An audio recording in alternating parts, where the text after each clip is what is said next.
Good morning, ladies and gentlemen. My name is Vanessa, and I will be your conference operator today. At this time, I would like to welcome everyone to the Agnico Eagle Mines Limited Q4 2025 conference call. All lines have been placed on mute to prevent any background noise. After the speaker's remarks, there will be a question-and-answer session. If you would like to ask a question during this time, simply press star, then the number 1 on your telephone keypad. If you would like to withdraw your question, please press star, then the number 2. Thank you.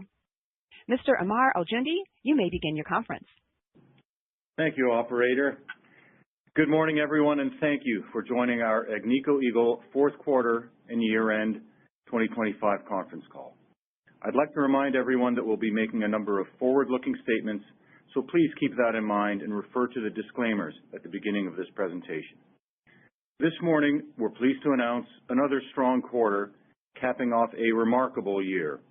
In 2025, as gold prices hit new highs throughout the year, Agnico Eagle delivered on our production targets, we delivered on our costs, and we did it responsibly and reliably. While the price of gold went up $1,700 year over year, our cash costs went up $76 per ounce. This means we delivered over 95% of this gold price increase to the benefit of our shareholders, delivering on our core mandate of providing gold upside leverage to our owners. In 2025, we repaid almost $1 billion in debt, we built up almost $3 billion in cash, and we returned over $1.4 billion directly to our owners through dividends and share buybacks, all while continuing to invest heavily in our future through the largest exploration budget we've ever had and through continued strong investment into our 5 key growth projects. In an exceptional year for gold, Agnico Eagle delivered on our commitments to our owners, to our employees, and to our communities. This strong momentum continues into 2026 and beyond, supported by a stable annual production profile of between 3.3 to 3.5 million ounces over the next 3 years at peer-leading costs, while reporting record reserves, record resources, record inferred ounces, and an increase to our dividend. While 2026 cash costs are forecast to be up a little over $100 per ounce compared to last year, more than half of that increase is from the assumption of higher royalties and a stronger Canadian dollar. Excluding those assumptions, our cost increase is about 4 to 5%. This would be at or slightly below the inflation we saw in the industry last year. So, good cost control on the factors that we can influence. Our reserves are at a record 55.4 million ounces, up 2%. Our resources are at a record 47.1 million ounces, up almost 10%, and our inferred ounces are at a record 41.8 million ounces, up a remarkable 15.5%. 2025 was an exceptional year, and our near-term prospects look even better. But the real story this morning, the real excitement, is not in looking back or even the next 3 years. The real excitement this morning is that Agnico Eagle is in the best position we've ever been in, and we're already aggressively advancing our next phase of growth and growth per share. This morning, we want to focus on our plan to increase production by up to 20 to 30% over the next decade, with a path to over 4 million ounces of annual production by the early 2030s. This growth is from the highest quality projects in the best jurisdictions in the world. This growth is from projects we already own in jurisdictions we know well, with existing teams, and in most cases, leveraging off existing infrastructure. This is important because our job isn't simply to grow, but rather it's to grow value for our owners on a per-share basis. And in our industry, growing in stable jurisdictions, leveraging existing infrastructure not only delivers to our owners the best return on capital, but also the best risk-adjusted return on capital. Next slide, please. These assets, where over the past few years we've been investing substantial time, energy, and money, and where our investments are accelerating. We're at a point where we see a step change in production per share starting in 2030 and we're eager to share our progress with you this morning. At Detour Lake, the largest gold mine in Canada, where we're executing a plan with the potential to deliver an additional 300 to 350,000 ounces per year through the development of an underground mine, we've added 4.3 million ounces of resources during the past year in the high-grade mineralized corridor that's amenable to this underground mining. And we're tripling our investment from $100 million to $300 million as we accelerate our work towards a go-ahead decision mid-2027 and potential to start underground production as early as 2028. At the Canadian Malartic Complex, the second largest gold mine in Canada, where we see an opportunity to add a remarkable 400 to 500,000 ounces per year through our fill-the-mill strategy. We've added 9 million ounces of reserves since our last technical update. We're ahead of schedule on the ramp, expected first production from East Gouldie this quarter, and ahead of schedule on the first shaft, expected to commission in 2027. We're making excellent progress evaluating opportunities to fill the mill further via the Marban open pit, via Wasamac underground, and via a second shaft, all three with targeted first production by 2033. At Upper Beaver, which is expected to produce over 200,000 ounces per year, we're ahead of schedule again on both the ramp and the shaft. We're increasing our investment from $200 million to $300 million to accelerate the development of the project with the goal of bringing production forward to 2030. At Hope Bay, where we're working on a study that supports a 400 to 425,000 ounce per year operation, we saw a 46% increase in inferred mineral resources, primarily from Patch 7. We expect a study update and potentially a project approval as soon as May of this year.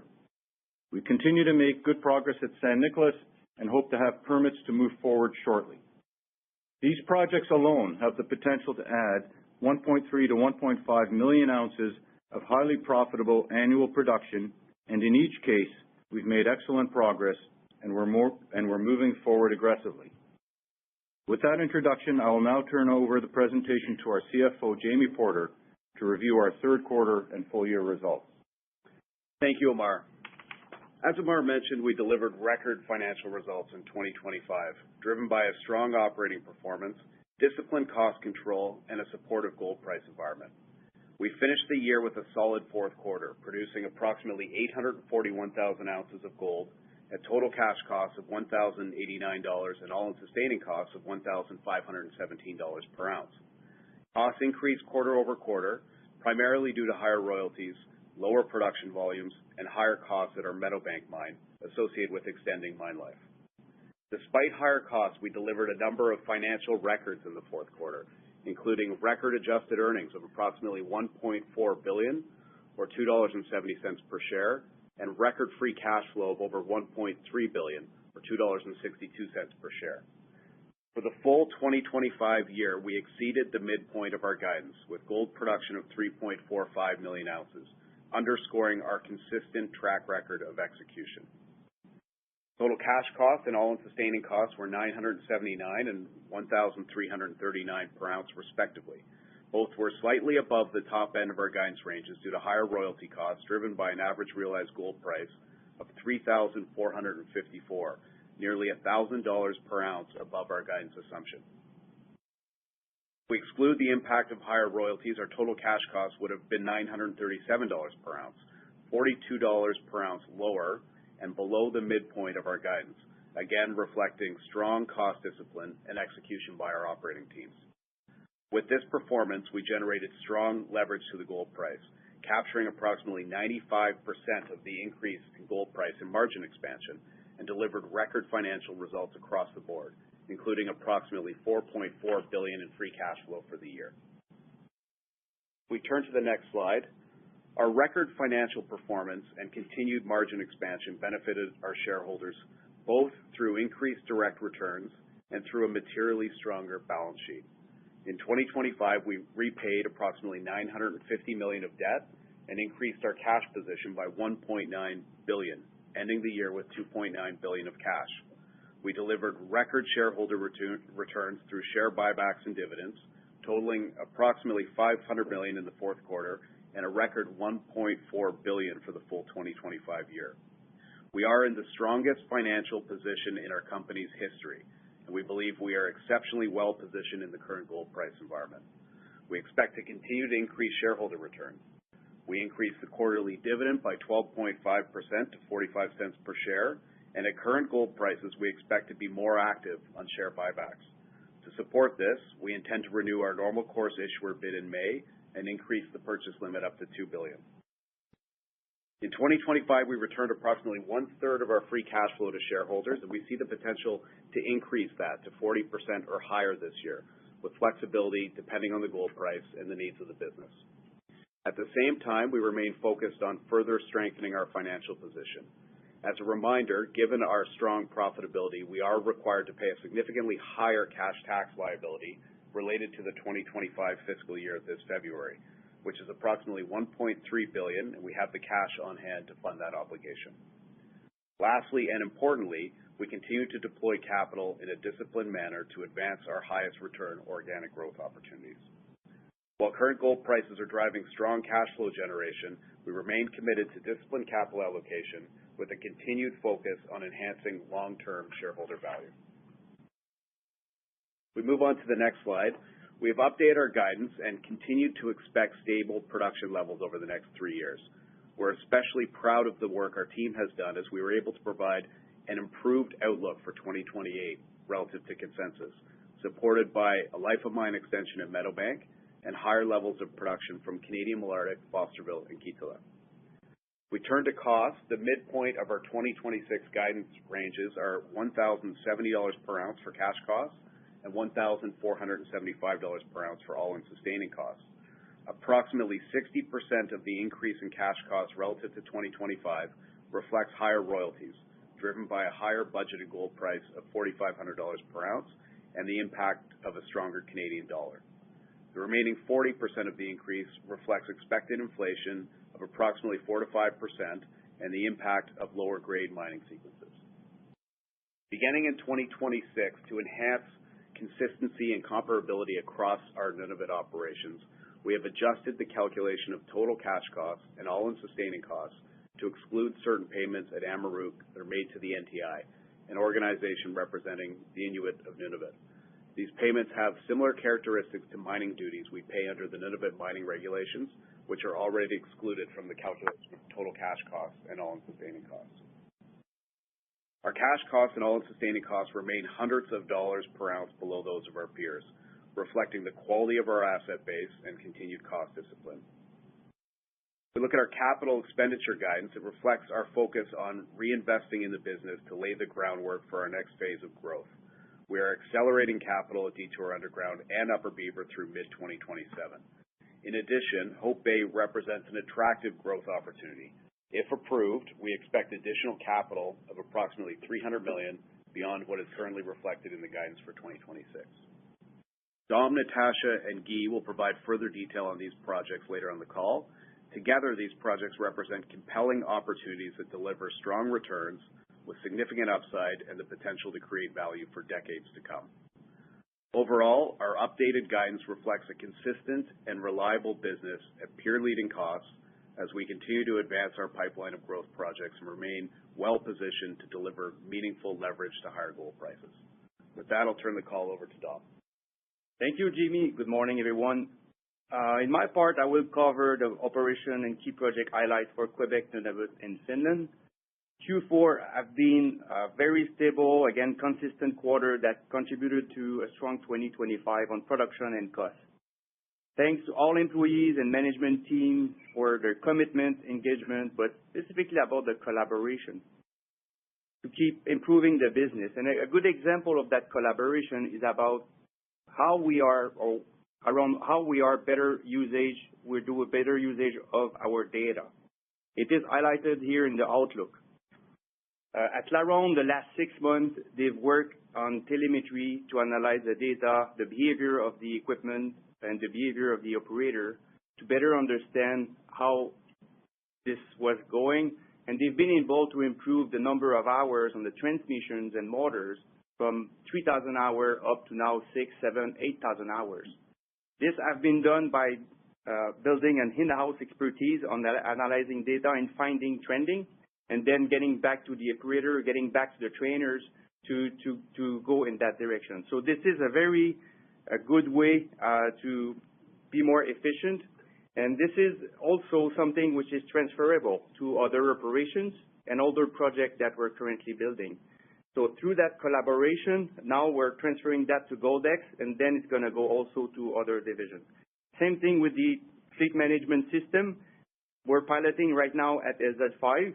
So specifically, we're going to have a dispatch system into our ramps. For you that have already been underground into a ramp, you could see how it could be a mess sometime. So we're now bringing that to another level. And all that knowledge is going to be rolled out also at Odyssey and Amarok later this year. Another good news on the outlook is Meadowbank mine life extending up to 2030. Meadowbank have played a very important role in smoothing our 2026-2030 production profile by bringing those additional ounces. Thanks to the Meadowbank team for this key contribution. Those ounces are, yes, higher risk, higher cost, but low risk into, let's say, current infrastructure. So that's very positive. And thanks for the team also to keep looking for more options to potentially extend it beyond 2030. This is still under review. Next page. Malartic fill-the-mill strategy. So back in 2023, when we released our first or updated study on that, we had 9 million ounces. The mine life was going to 2042. With the good drilling done, we've been able to potentially extend by double that mine life. So with the first shaft, which is illustrated on the first line here at the bottom in the ramp, we're still very in good position to deliver that on time, on budget. But since we are adding more ounces, that could bring us up to 2056, to 2057. So this is why the second line is now into play. How could we bring those ounces faster into the time? So the team is working on that to potentially have a second shaft in operation in 2033. That's one part of the vision of the 1 million ounces.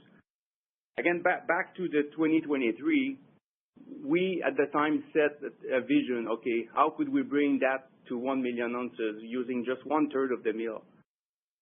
The second shaft is a good example, and as well in the last 3 years we've worked to bring also Marban and Wasamac, two satellite ore bodies that's going to be transported to Malartic, and that also could bring more ounces.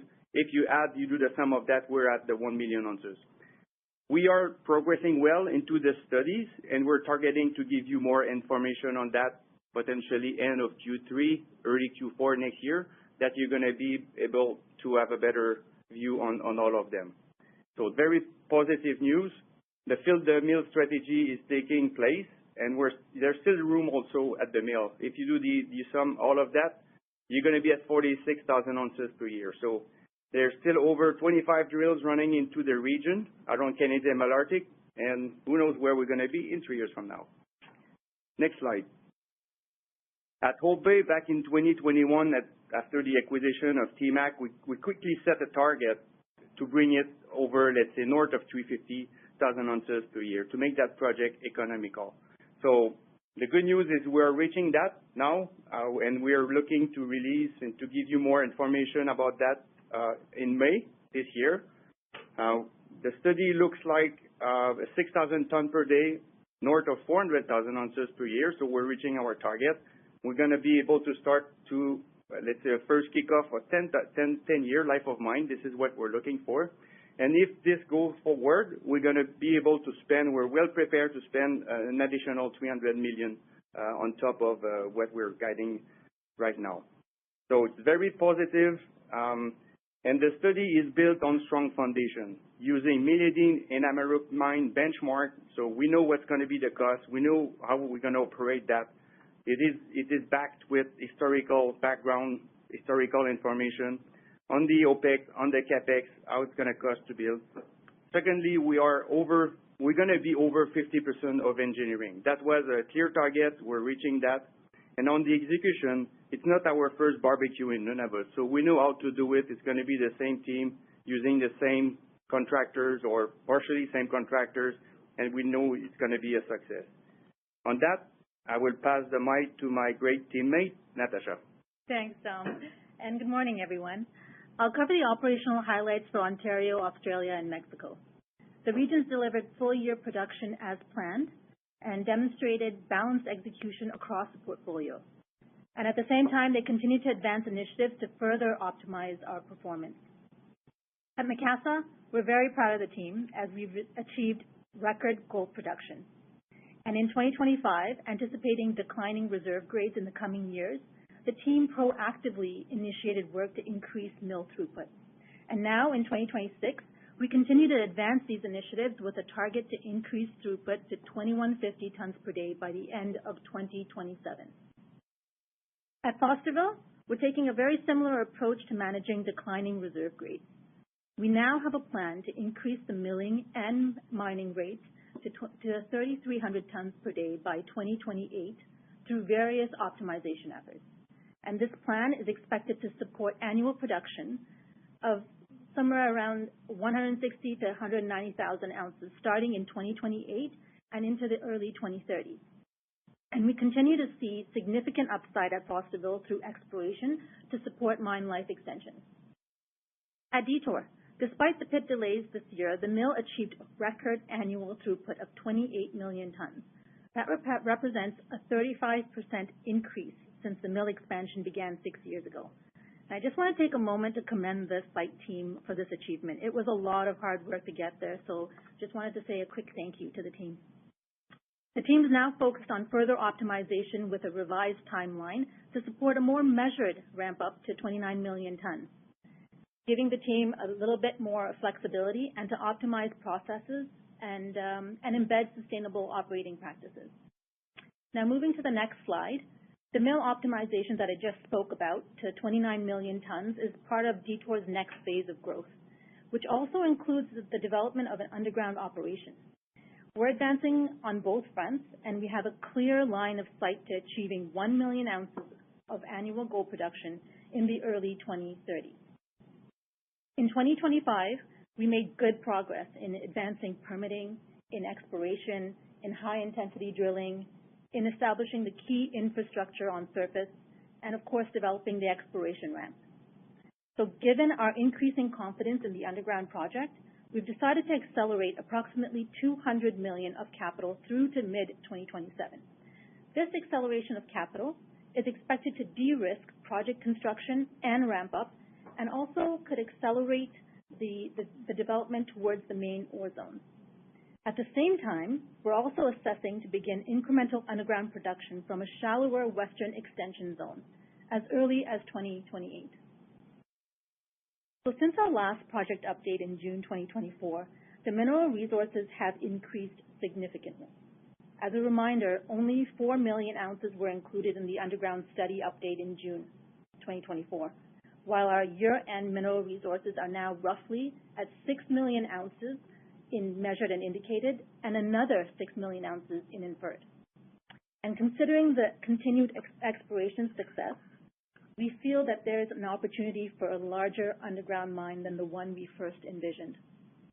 The combination of exploration success and this higher gold price environment has given us a lot of optionality at Detour that we're in the early stages of evaluating. This could include a higher milling capacity, a larger underground scenario, or a larger open pit. You know, we said when the study was completed in 2024 that this was just a snapshot in time, and we continue to believe that. So stay tuned. We feel that further opportunity is still ahead at Detour. Now moving to Upper Beaver. The project continues to advance very well there. The exploration ramp is ahead of schedule, and in the fourth quarter we began shaft sinking, and by year-end the shaft reached a depth of 155 meters. The team has done an excellent job, and given their strong execution, we're now planning to spend an additional $100 million from now until project sanction that's expected in mid-2027. Again, like the Detour Underground project, this acceleration of capital is expected to de-risk the construction and ramp up and also accelerate initial production to 2030. Now, I've said this before, but the Upper Beaver project could unlock significant long-term value across the company's wider Kirkland Lake camp. In addition to the potential extension of the mineralization at depth at Upper Beaver, the project could also support a centralized mill strategy for satellite deposits that are nearby, like Upper Canada or Anoki-McBean. All in all, the Upper Beaver project is progressing very well. I would like to end by just thanking the teams for their passion, their persistence, their incredible efforts in 2025. It's very much appreciated, and I look forward to continuing to advance the optimization efforts with you and the key projects. With that, I'll pass the call over to Guy. Thank you, Natasha, and good morning, everyone. First of all, I would like to take a moment to thank all of the exploration team at the different mine sites and regional exploration offices across the company for an excellent year for safety, productivity, and cost control. We had more than 120 drill rig in action through the year in 2025 and safely completed nearly 1.4 million meters of core drilling while controlling our unit costs that were slightly lower than previous year. Our commitment to innovation, led by our drilling excellence team, continue to pay off and will be an important part of our success moving forward as we are undertaking 2026 with an objective to exceed 1.5 million meters of drilling. On slide 14, the 2025 exploration drill program across our operation and key pipeline project, combined with the acquisition of Marban project next to the Canadian Malartic complex, led to a very strong mineral reserve and mineral resources total at year-end 2025. Year over year, our mineral reserve are up 2.1% to 55.4 million ounces. Our measured and indicated mineral resources are up by almost 10% to 47 million ounces. And our inferred mineral resources are up by an impressive 15.5% to 42 million ounces, demonstrating the strong exploration upside of our asset. And as we can see on the graph on the right-hand side of that slide, if we look globally since the merger in early 2022, despite the fact that we've mined approximately 15 million ounces over that period of time, we'll still manage to significantly grow our mineral reserve, net of mining depletion, to a record of 55.4 million ounces through successful exploration, conversion, delivery of studies, and smart acquisition over the last 4 years. From a result standpoint, I would like to comment on 3 projects. On slide 15, in Malartic, the great result produced throughout the year at East Gouldie, Odyssey, and the parallel eclipse zone led to an addition year over year of about 470,000 ounces in underground proven and probable reserves, and of 2.9 million ounces in inferred mineral resources, including 600,000 ounces from the newly discovered eclipse zone parallel to the East Gouldie, close to our planned mining infrastructure. And on the adjacent Marban project, 128 drill holes were completed, totaling in excess of 39 kilometers of drilling in 2025. An initial mineral reserve declaration of 1.58 million ounces was made from 52 million ton at 0.95 gram per ton as part of our fill-the-mill strategy. The initial mineral reserve was calculated from the existing drill hole database at the time of the acquisition and did not incorporate any of the 2025 drilling. We plan to deliver an updated study of the Marban project at the end of 26, incorporating new drilling as well as additional opportunities for synergy with the Canadian Malartic complex relating to workforce, equipment, and facilities in order to optimize Marban as part of our fill-the-mill strategy. Now, on slide 16, at Detour, drilling has continued extremely well in the year with 215 kilometers of drilling completed, mostly focused on the infilling and expansion of the mineral resources towards the west to advance the underground project. 2 areas were specifically targeted, one below and around the center point of the current reserve open pit illustrated here in orange on this graphic. The result in this area continued to support the 2 mining approach with several wide interval with combined width exceeding 200 meters locally between 1 and 2 grams per ton, including narrower high-grade intercept reaching up to 10 grams over 10 meters that could be mined sooner from underground, while keeping the option to mine the much wider lower grade surrounding mineralized envelope in a future larger open pit scenario. The other area being targeted is located 3 kilometers to the west and outside to the west of the current ultimate open pit scenario, close to the underground exploration ramp currently being developed. This area also returns strong results up to 10 grams over 10 meters and remains open at depth into the west. At year-end 2025, the resources amenable for underground mine project now stands at 5.5 million ounces in measured and indicated and 5.8 million ounces in inferred.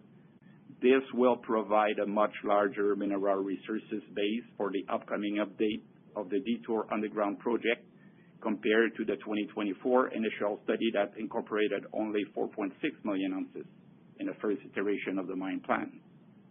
And last but not least, at Hope Bay, we had 6 drill rigs operating through the year, completing an excellent total of 131,000 meters of drilling in 2025. We continue to see strong results in the Patch 7 area, both at depth and in the southern extension.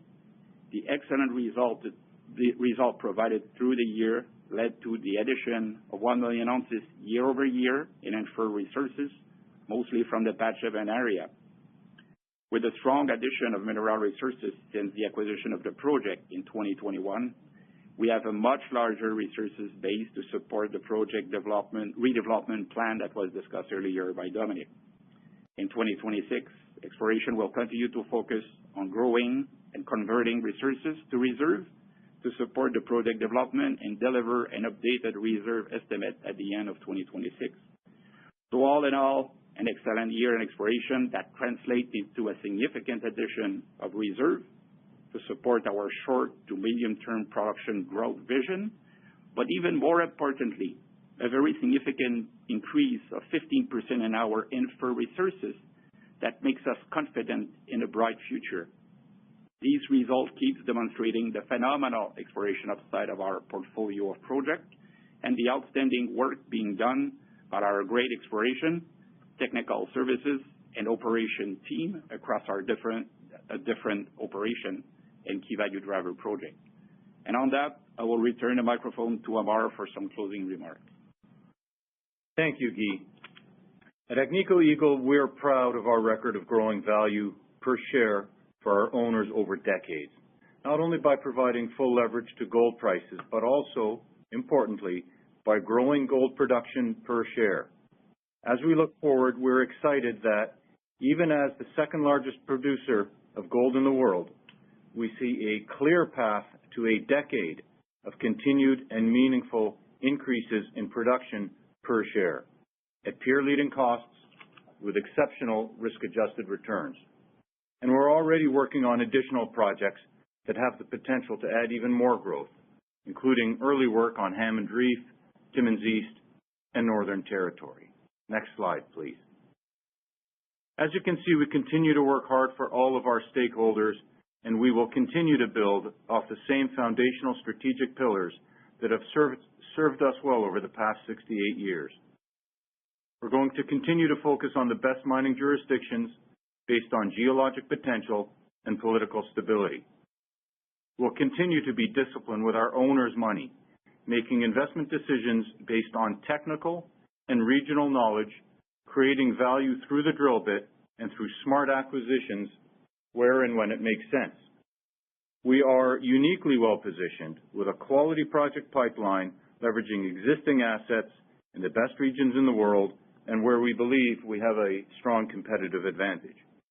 And we will continue to be focused on creating value on a per-share basis and on being leaders in our industry in returning capital to shareholders, as evidenced by over 42 years of consecutive and growing dividend payments and increasing share buybacks. In summary, 2025 was a great year for the gold market. 2026 is off to an even stronger, albeit volatile, start. And while we don't have a crystal ball to predict prices next week or next month, we do remain constructive and positive on the long-term gold price going forward due to global structural, financial, and political currents that are not easily changed. Our goal is not only to give our owners full upside leverage to gold prices, but to give them more gold per share over time. We've done that for decades, and we have a solid plan in place to continue to do that over the next decade, all while having the highest quality assets in the best jurisdictions in the world at peer-leading costs. At Agnico Eagle, our business is going well, and we're in the strongest position in our almost 70-year history. Thank you again for joining us on this call. Operator, may I ask that we now open up the call for questions? Thank you. Ladies and gentlemen, we will now begin our question and answer session. Should you have a question, please press star followed by the 1 on your touch-tone phone. You will hear a prompt that your hand has been raised. Should you wish to decline from the polling process, please press the star followed by the 2. And if you're using a speakerphone, please lift up the handset before pressing any keys. And we have our first question from Lawson Winder with Bank of America. Please go ahead. Thank you very much, operator, and good morning, Ammar and Jamie and team. Thank you for all the comments today. If I could just tackle the subject of M&A right off the block, and I understand that it's probably a little bit sensitive right now, but any color you could provide would be helpful. But has Agnico decided if they would tender their shares to the offer currently out on Foran? Well, thanks, Lawson. Look, like any M&A activity, the decisions are up to the various shareholders, and there's a lot more shareholders than us. So that's not really something I would be comfortable discussing. Okay, I thought I would try anyway, but I completely understand. And then maybe just sticking with that theme, there has been an acceleration in M&A activity in the gold space in recent years, but even in recent quarters.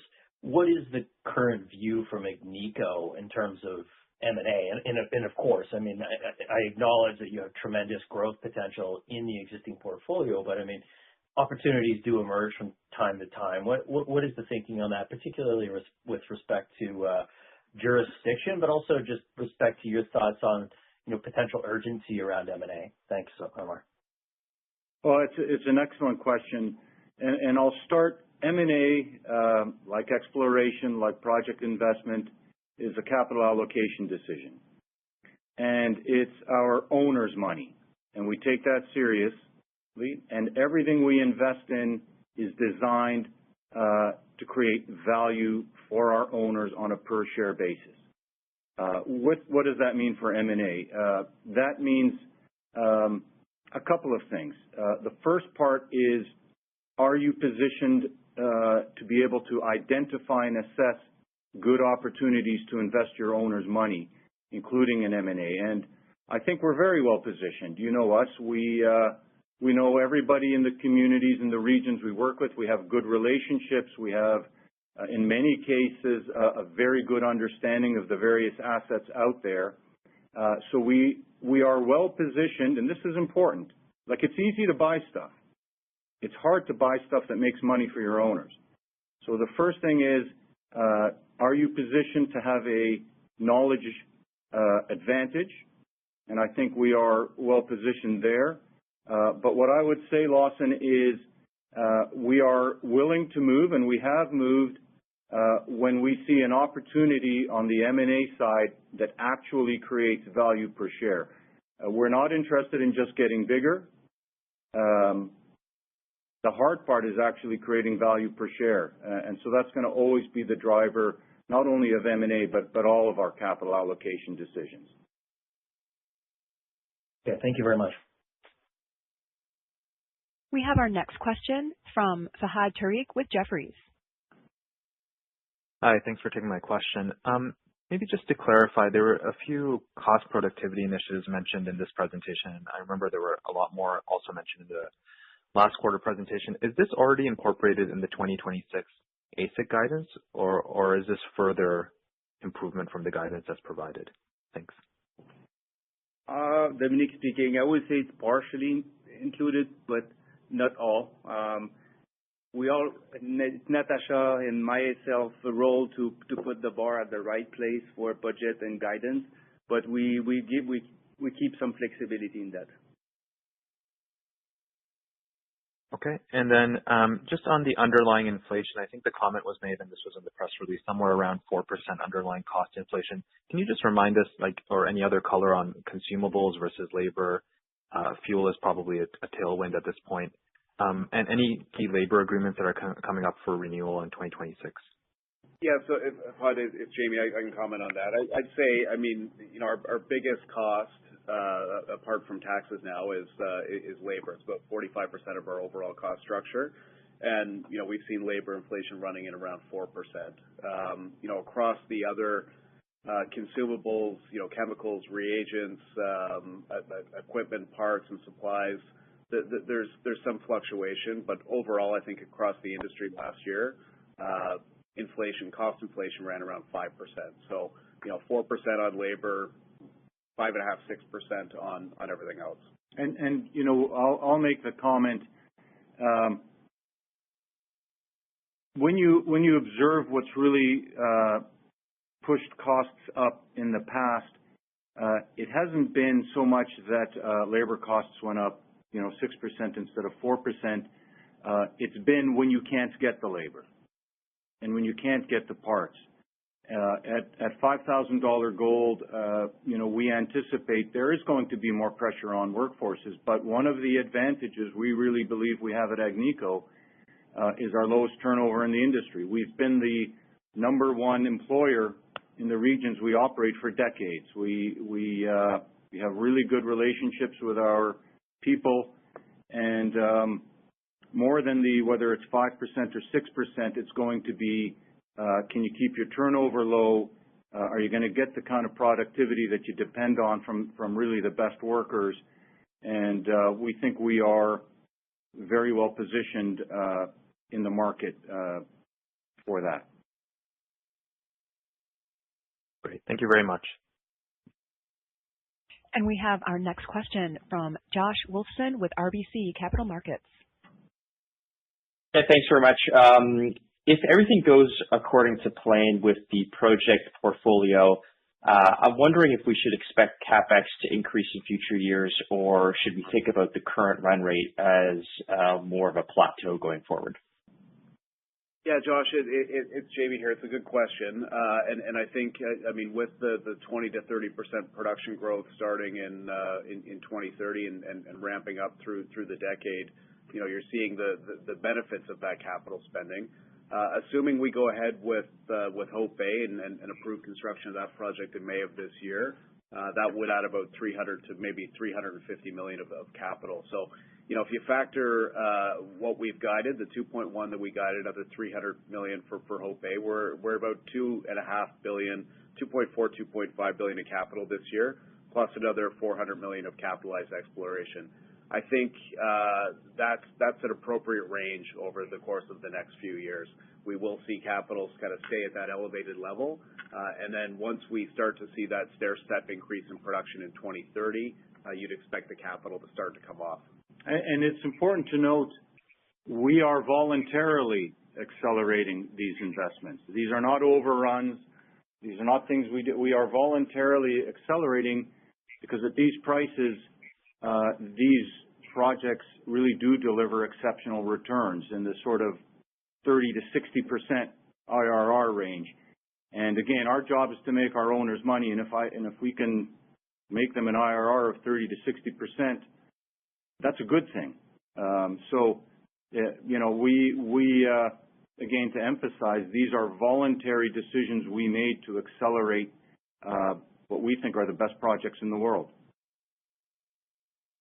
I hear you. I look forward to these project updates and the IRRs at $5,000 gold. Gosh. Just on the capital allocation side of things, at current gold prices, even with the new dividend and assuming completion of, the $2 billion upcoming NCIB, by our forecast, you're still building pretty meaningful cash at these levels. So when you think about, our projections outline potentially excess of $5 billion in the back half of this year of net cash, how do you think about allocating that in the event gold prices stay at these levels or potentially go higher? Yeah, thanks, Josh. I mean, obviously, we want to have as much financial flexibility and financial strength as possible because it just creates optionality in terms of how best to grow value in the business. To Amar's point, I mean, we've identified the 5 key value drivers and how we think we can expand those. But based on the success that we've had through the drill bit, the projects keep evolving, and there could be the potential for further growth and further accelerations in capital spending. So we do want to make sure that we've got the balance sheet to be able to support that. If we end up between 3 to 5% of our market cap in cash on the balance sheet, I don't think that's a bad place to be. Again, it just gives us that financial foundation to be able to have the capacity to invest in further growth in the business. Got it. And maybe just to tie in that sort of train of thought and maybe Lawson's questions on M&A, I'm wondering on the M&A side, you sort of outlined, Amar, the opportunity to create value per share, but there are a lot of projects the company has that look outstanding at current gold prices. So, when you think about measuring external opportunities against the internal portfolio, what would make an M&A opportunity really look compelling beyond just per share upside? That's an excellent question, and I'm glad you put it in the context of competing with internal projects because you always want to, it's like anything else, you want to pick the best investment for your owners. I think with regard, so on the one hand, internal projects, you always have more knowledge. You just do. And so that kind of leans towards, if I had something at the same return that's internal versus external, your natural reaction would go to the one that you have more confidence in, which is always internal. That said, what would really interest us and what has really driven us for external M&A has really been exploration upside. Everything we buy, this industry, if you buy a high quality asset, you end up paying what seems like a full price, but the real value is, do you have a very strong view on the exploration upside? And that's frankly been the modus operandi of what we've done on the M&A side. The real return to our owners has been from expanding expanding well beyond the initial view of what was there. Great. Thank you very much. Thank you. We have our next question from Daniel Major with UBS. Hi, thanks. Excuse me. Can you hear me okay? Yes. Great, thanks. Yeah, a few questions.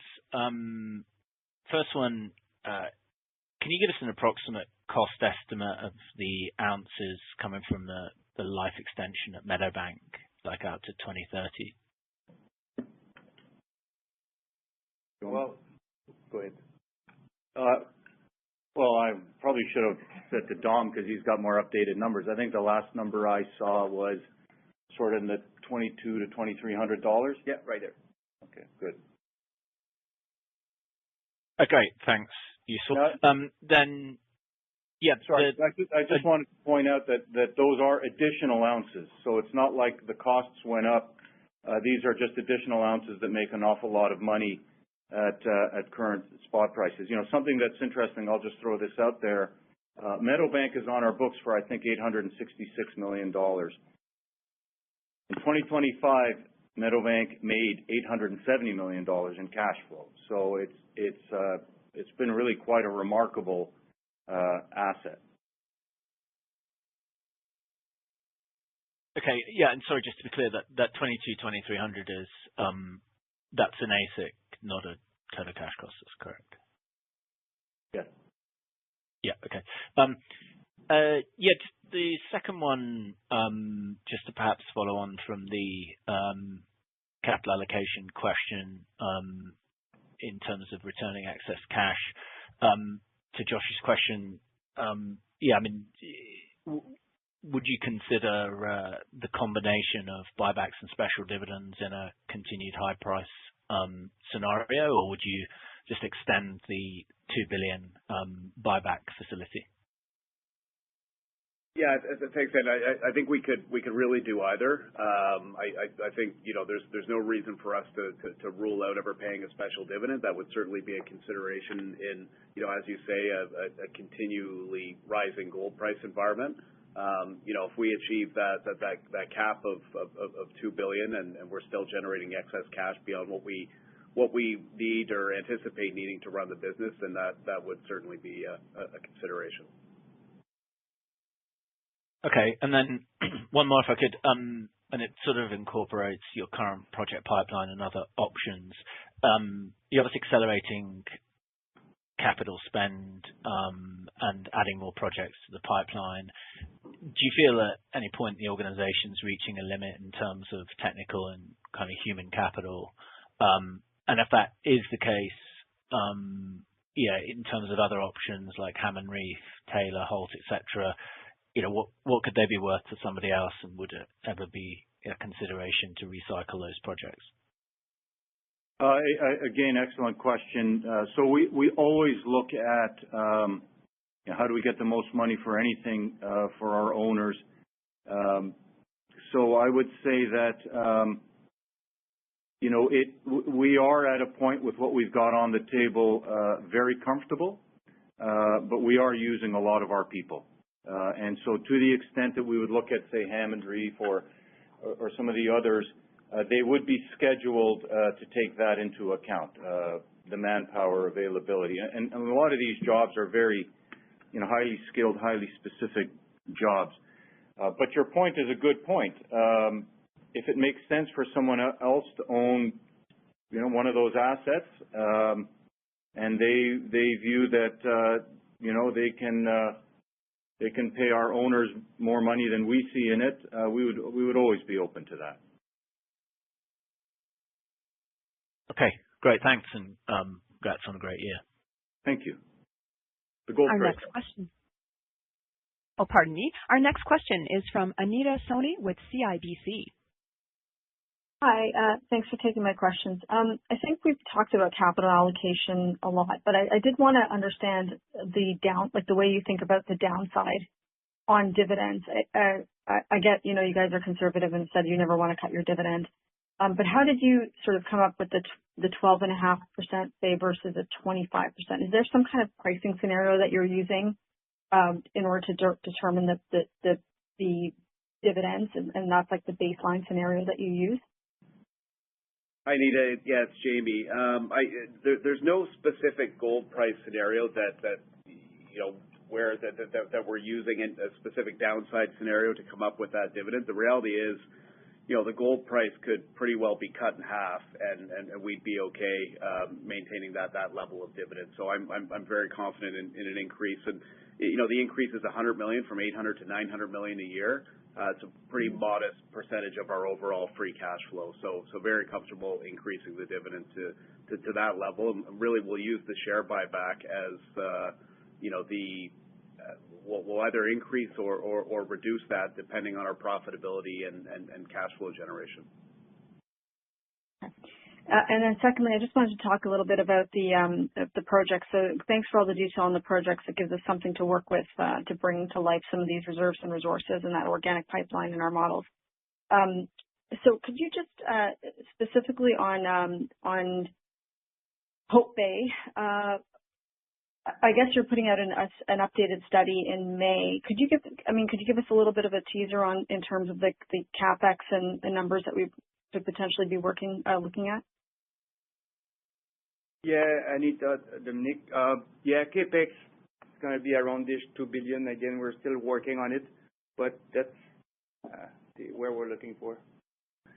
The project is going very well in terms of it's like Meliadine. We're preparing the field, like we're going to have over 400 rooms, new rooms ready for the construction. We're preparing the land field.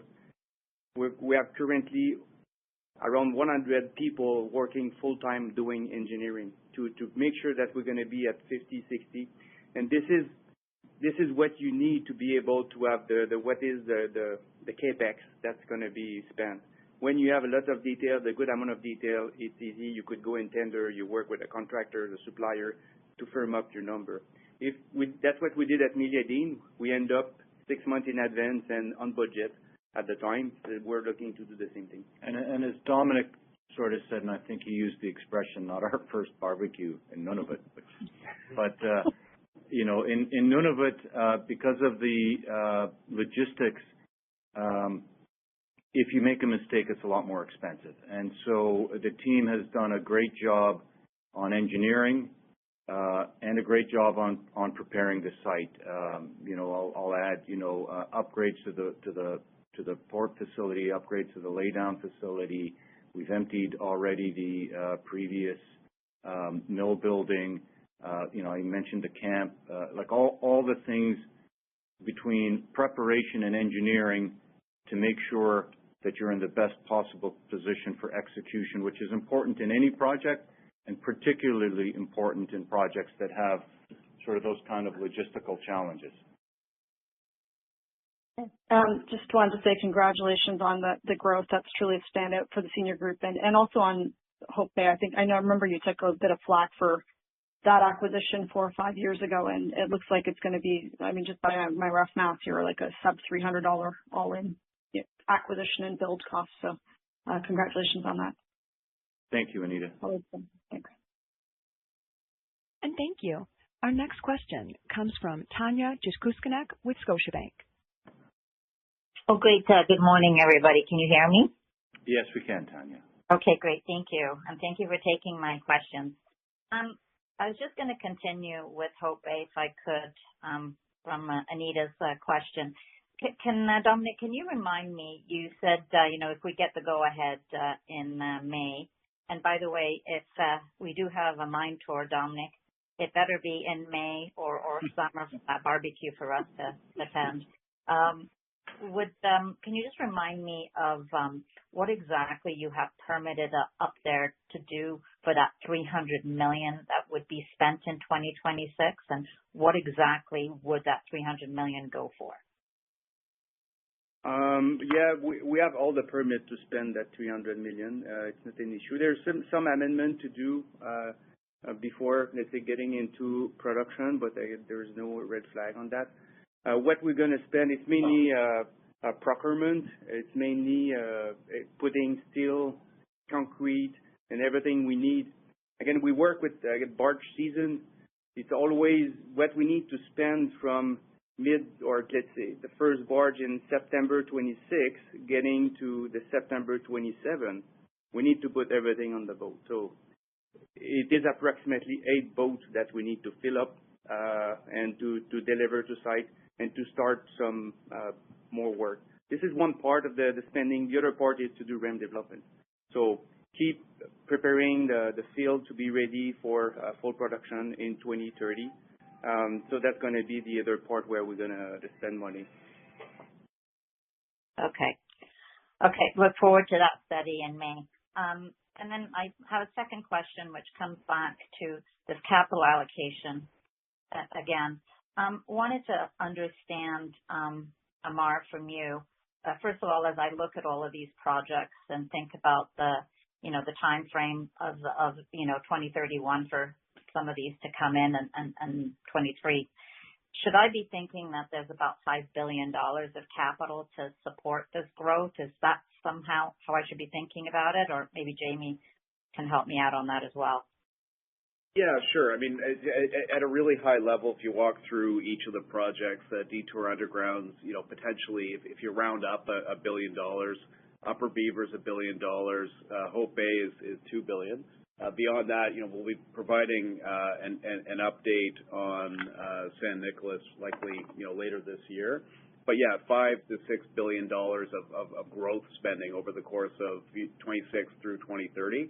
I think is about the right estimate, Tanya. And I would point out it's sort of subtle, but the team's done a great job in pretty much keeping the sustaining CapEx steady. Okay. And if I can squeeze one more in, I know I Sure. keep you, but maybe for yourself, Amar, as you think about this, capital allocation, and as you think about M&A, and as you look at obviously returns to shareholders, one thing is, how important is it to own 100% of your assets? And the reason I ask is if Teck was to sell their 50% interest in San Nicolas, would that be something you would consider for your capital allocation? If it made money for our owners on a per share basis, absolutely we would consider it.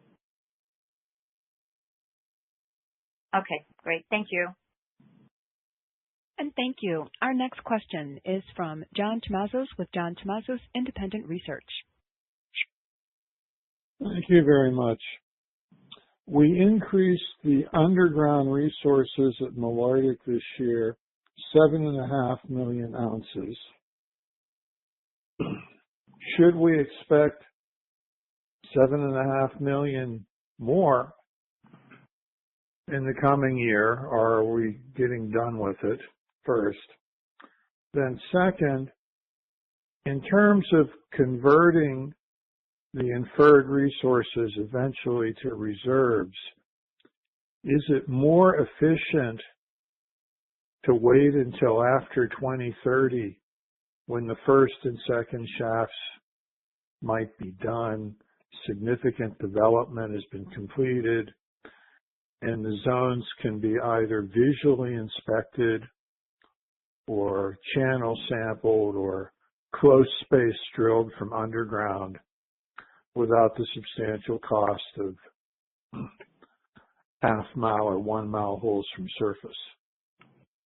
So hi, John. To your first question, this year we made a big push at converting the outskirts. When you look at the pale green mineral inventory in the outskirts of East Gouldie, to bring it to the inferred. So this is where you saw the big addition. There's still some mineral inventory in the outskirts, but much less than we were used to have, and it was by design because we wanted to tight fill that mineralized envelope to bring it to infer. And to your second question, we are already kind of doing some, with the current infrastructure, with the ramp and the upper part of East Gouldie. We're going to be doing more and more of that conversion to reserve, because you're right, achieving kind of the drill spacing to classify it to indicated or reserve is much more cost efficient from underground. So we're going to be having access, from the current linkage ramp that goes all the way to the East Gouldie and from the upper part of East Gouldie, trying to do as much of the reserve conversion from underground. But there will be also a continuation of drilling from surface. But we've seen over the total number of drill rigs that Dominic was mentioning, there's a progressive shift towards much more drilling from underground compared to the drilling from surface. So we were really aiming to bringing it to infer from surface, and we're going to be doing a lot more of the conversion towards reserve from underground. For the reason you mentioned, the fact that in order to achieve, the drill spacing at, 30 to 40 meter drill spacing, it's much easier to achieve that and less and more cost effective to do that from underground. Is it sort of the maximum capacity to add 2.5 million ounces a year to reserve, or could it be faster? Where to resources you meant? Because in terms of reserve, no, from inferred to reserve. Yeah, from the Malartic underground. Yeah. From inferred to reserve this year, for example, we've added 470,000 ounces, and our pace is about that, to convert about 500,000 ounces from resources to reserve moving forward. I think that's the achievable pace we're targeting. So you got 20 years worth of that in front of you. I'm kidding you, Guy. Hope so. Thank you.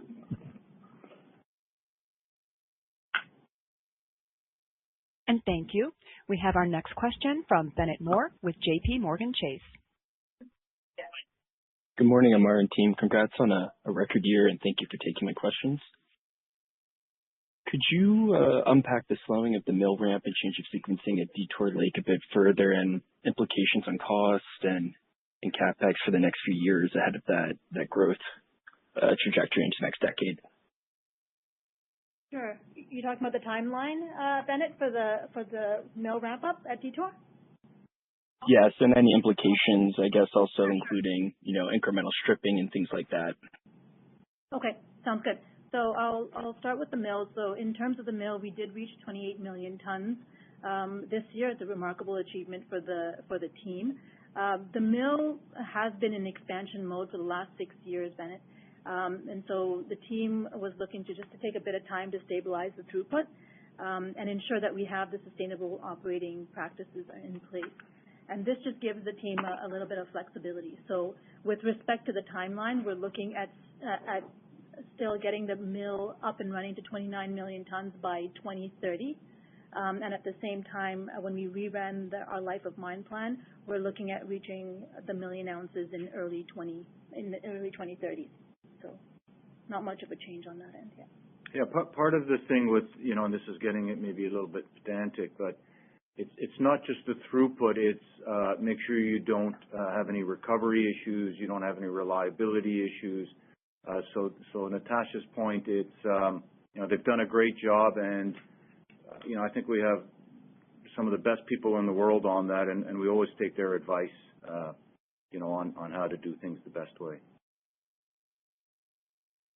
Thanks for that. And then coming to Meadowbank, the mine life, it's nice to see extended to 2030, even if it's, incrementally higher cost ounces. But wondering if you could give a better understanding of the opportunity beyond 2030 as it relates to an underground only mine. I mean, could this be of, similar size and scale as we've seen over recent years?